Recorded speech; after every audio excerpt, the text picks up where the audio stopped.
I never assume people want me to win. Just like anybody, man, I've had my setbacks in corporate, setbacks in life. My strategy is very simple. I'm very honest with myself, so I figure out the ways people can tell me no.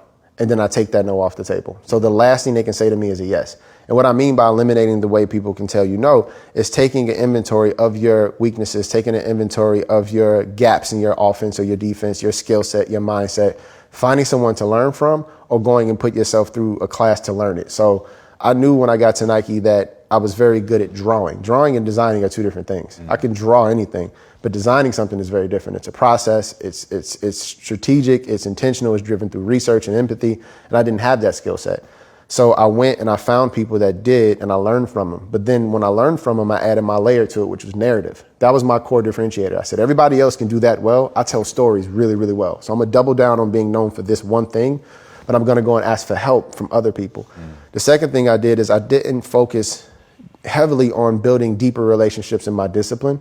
I went to parts of the company where they normally didn't see designers. So I spent time in supply chain and finance and inventory management and compliance and legal. And I asked them, how did their job impact my job? So I humbled myself because I knew even though I draw this picture, somebody had to have the budget. Somebody had to get this thing produced. Someone was making sure it shipped and got through customs. How did my job impact theirs and vice versa?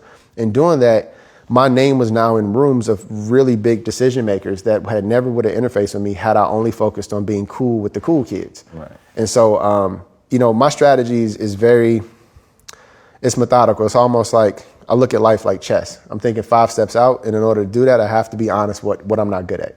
And I learned that from Michael. He always would say, turn your weakness into your strength. And, they said he didn't have a jump shot. He developed a jump shot. He didn't have defense. He won Defensive Player of the Year.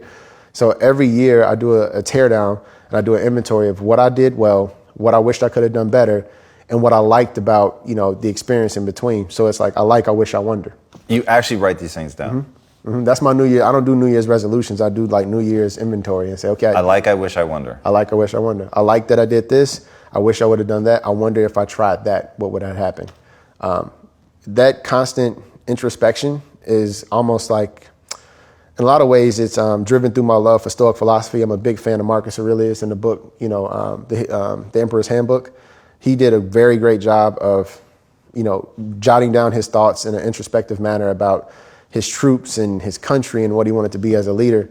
And I try to do that with myself, So at heart, I'm part Lucius Fox, part Stoic philosopher.